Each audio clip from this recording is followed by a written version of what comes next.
what I've decided to do after looking at homework sets 2 and 3 is to review a couple principles for you this morning so that you understand what you're looking at.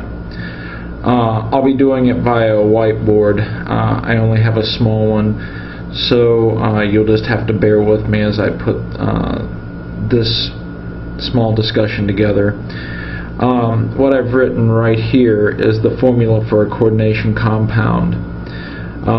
What you see in brackets is the cation, and what's outside is the anion.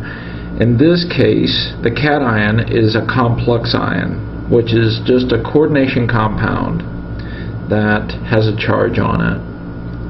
So the coordination compound in this case is CONH3 3+. The counter ions to make the overall compound neutral are 3 CO-minuses.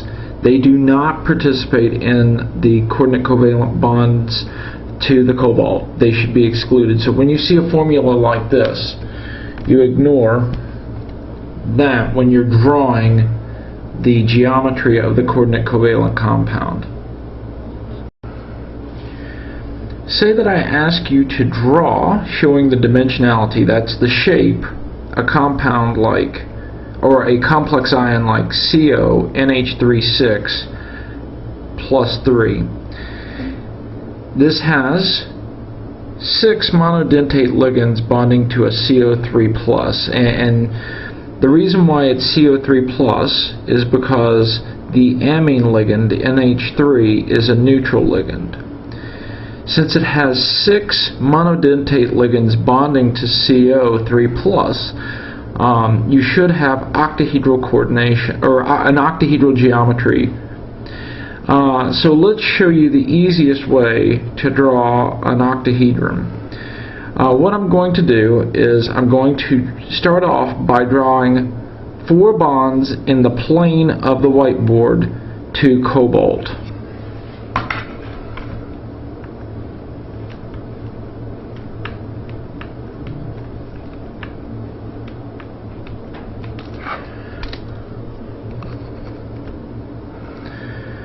So you see 4 bonds in the plane of the whiteboard to cobalt.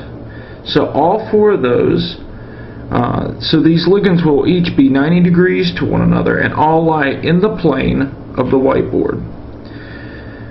Now I want to have one that's coming out in front of the cobalt and one that's going back behind it.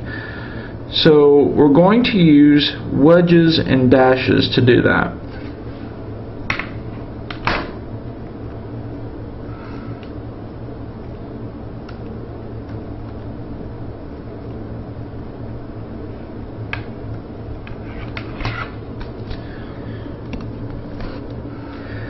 So notice that I have a triangular wedge coming out in front of the cobalt.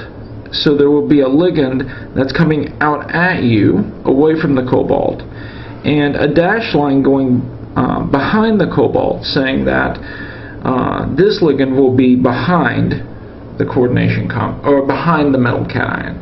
So now let's add the ligands.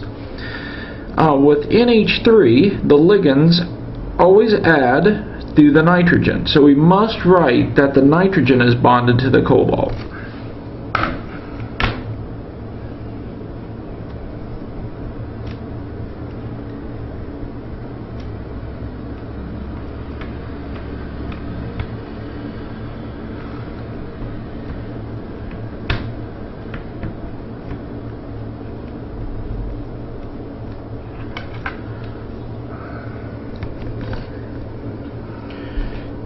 So now what you see is 6 NH3s all bonding through the nitrogen bonded to the cobalt.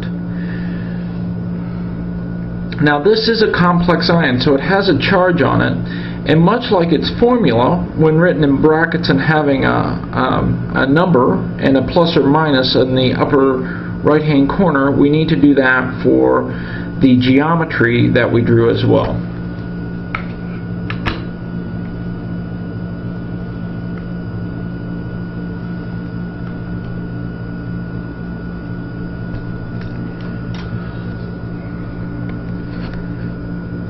So if I draw an octahedral compound like CONH3 3+, I draw the octahedron, make sure that I put the compound in brackets and include its charge in the upper right hand corner.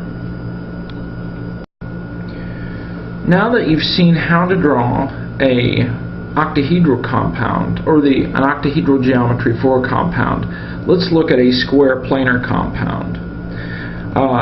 Here, palladium, Pd, is the central metal cation.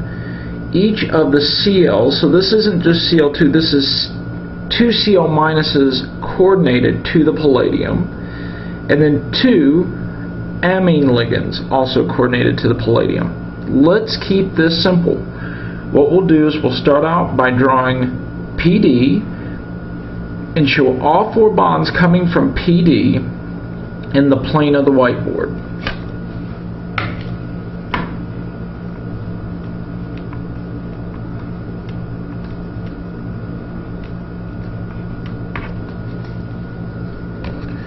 Just like that. So notice no wedges, no dashes, just keeping it very simple. Each of these bonds are at 90 degrees to one another on the palladium. Now, since it says cis, we must have the 2 chloro groups cis to one another and the 2 amine groups cis to one another.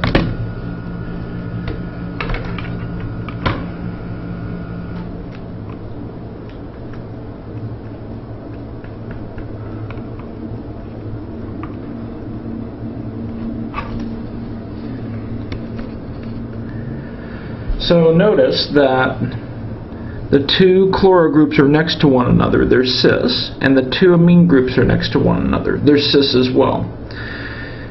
Now, if you were to say, do I draw brackets and put a charge next to it? No. In this case, there's no charge on this compound.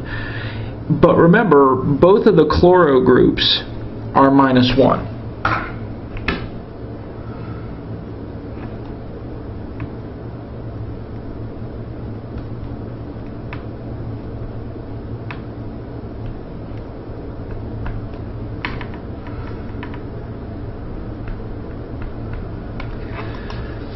Since both chloro groups are -1, that forces the charge on palladium to be +2.